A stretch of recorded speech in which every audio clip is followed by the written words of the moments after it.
Hey guys, how's it going? This is the Bald Metal Nerd coming at you with another vid where I'm going to be talking about my overall opinion of Star Trek Discovery Season 2 as well as the finale and all that.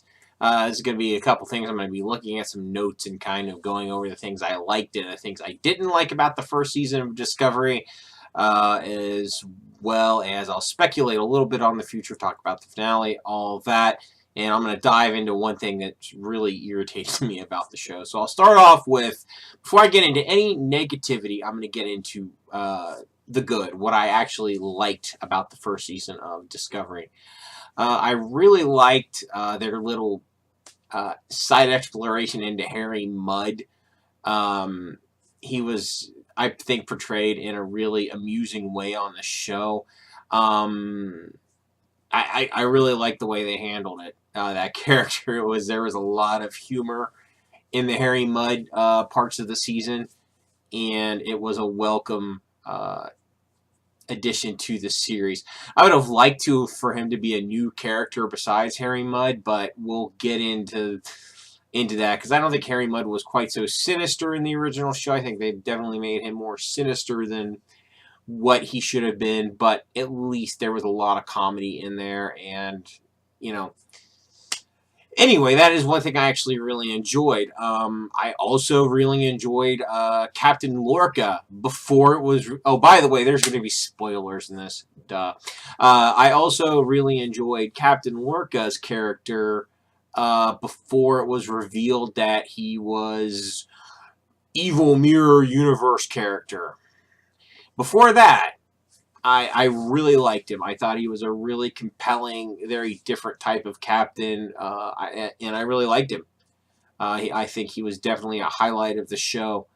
I really liked Saru. He was by far, Saru is my favorite overall character on this show. He is fantastic.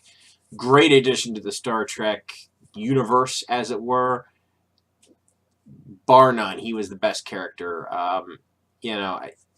Thumbs up for him. But yeah, and I also really liked the Ash Tyler character. He was a neat twist too. The Klingon inside him and all that, and he was cool. I liked him. He was a pretty likable character. Um, so again, a number of things that I really liked about it, and I think one thing I really liked as well throughout the course of the season is a lot of the characters really improved. Michael and Tilly are two characters that when you're first introduced to them, I kind of hated them, but they definitely grew over me over the season. They definitely improved those characters quite a bit. And by the end of the season, both of those characters, relatively likable. They're not outstanding, but they're way better than where they started. Huge improvement. So those are all the things that I liked, and those weren't the only characters that improved. Several other characters improved too. Anyway, now we're going to go into the things I disliked about the show, and it's a bit of a list. Things I disliked: the terrible intro of Michael, the main character, Michael Burnham, and the entire series. The first couple of episodes of the show were absolutely horrendous.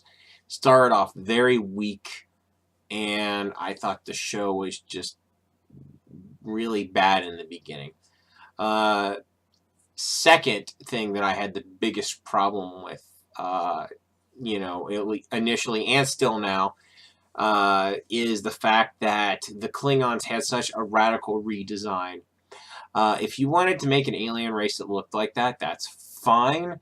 But I don't think it should have been the Klingons. I think it should have been some new alien race maybe we had never heard of. But we'll get into why I think that didn't happen. But yeah, I don't like what they did with the Klingons. And then the fact that, again, that Lorca was an evil mirror universe version of himself. That wasn't, in my opinion, a very good twist. I would have liked to have seen them do a lot more with that character, as I found him very compelling, and I thought it was in my opinion, kind of a waste of his character to make him into that. Again, another thing that I really didn't like is, during the whole war, the Federation was almost completely wiped out. The Klingons had really beaten the Federation back, and they were ready to attack Earth in the finale.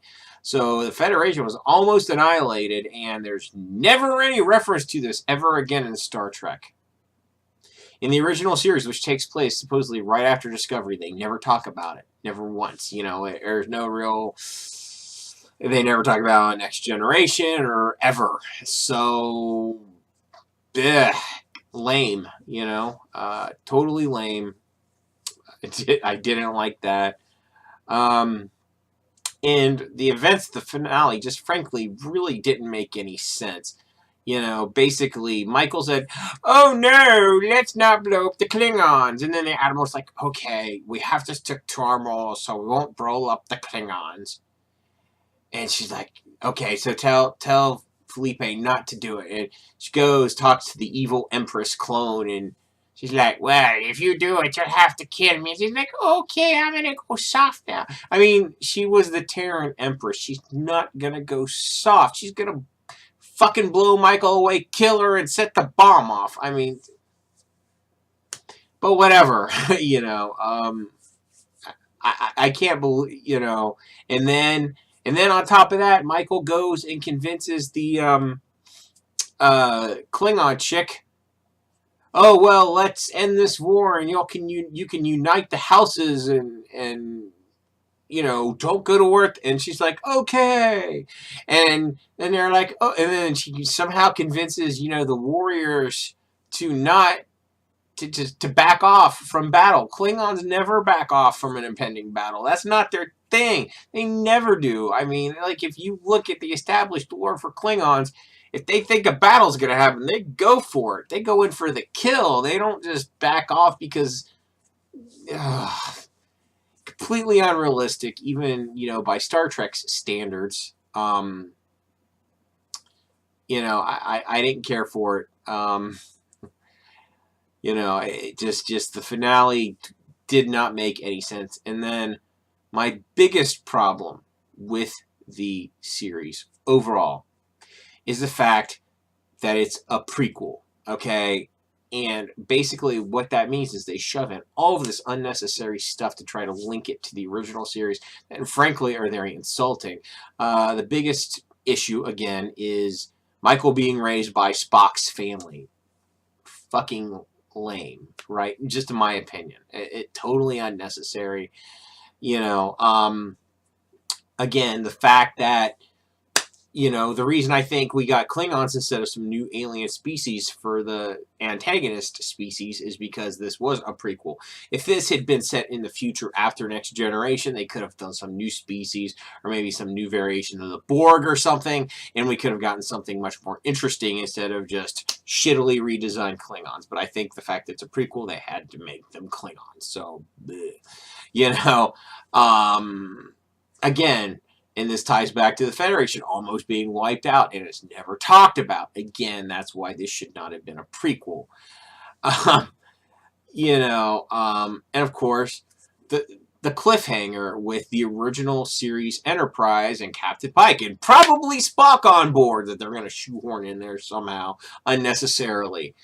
Don't get me wrong, I liked seeing the original Enterprise on the screen. It looked great, but... that being said, I don't necessarily think it belongs on this show. I know it's total fan service that they did that, and they're going to tie in with the original Enterprise and all that, but I think it's a bad idea. That's just me, considering the way they've handled everything that they've tried to, shove into existing continuity. They haven't done particularly well. Again, the Klingon should have been something new. Harry Mudd should have been a different character. And again, of course, not to mention they spent an extended period of time in the Mirror universe, and then, but if you remember the original series, the episode Mirror Mirror, when Kirk and crew go to the Mirror universe and have no idea what it is. Starfleet would have known what the Mirror Universe was by then because they went there in Discovery. So, and apparently, and they even say in that episode that the Mirror Universe is keenly aware of the Federation and all that it represents and blah, blah, freaking blah. So, yeah, that irritates me. But overall, what I think of the show, even though I just bitched about it for a while, I think overall it's a decent Star Trek show. It started off terrible and got better as time went along. So much so that honestly I looked forward to watching episode each week. It's fun to watch.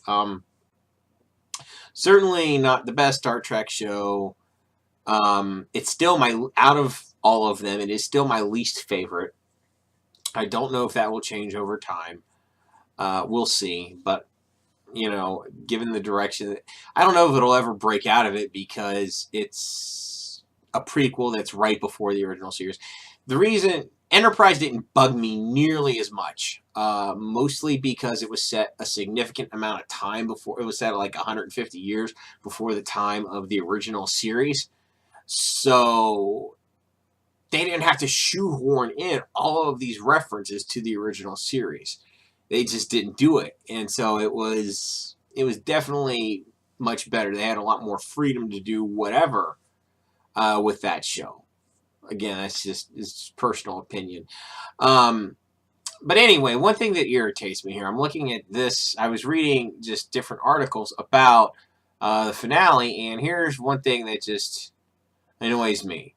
So I found it cool that the finale basically had a group of all-female characters who negotiated the peace treaty. Was that deliberate? Oh, you bet! Anything you want to add on that? Well, we planned the finale from the beginning of the season, and since then, Time's Up and Me Too have come along and only bolstered our instinct about where we stand on the line of female empowerment and what to say about that.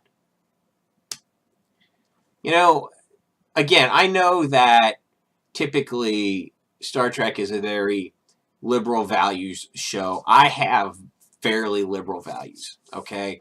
But it's just kind of ridiculous, I could be sarcastic and say, well, is it because it's all females? Is that why the story has such, a lot of shitty points to it? I don't blame that, obviously, on the female characters or females in general. That's a ridiculous thing to assert. But, yeah, that sort of mentality is irritating. It's like the way you get respect or whatever agenda you're pushing is simply to have, male and female characters, since we're talking about female, whatever, just make good characters. Make them make them male, make them female, doesn't matter. Gender, race, whatever, does not matter for your characters. Just make them cool. That's all you have to do to make people like them, right? You don't have to be like, oh, well, we're doing SJW values. Blah, blah, blah, blah, blah, blah, blah. No, just make them cool. That's all you have to do. Make them cool and capable. People like them. That's it. That's it. So anyway, that's pretty much all I have to say about the first season of Star Trek Discovery. I think it stacked up relatively well by the end. I still think the Orville is the better show. Again, that's just my personal opinion. And that's it. So anyway, as always, if you like this, thumbs up. If you hate me, thumbs down. Share, subscribe, all that fun stuff. Thank you so much for watching. I will catch you guys next time.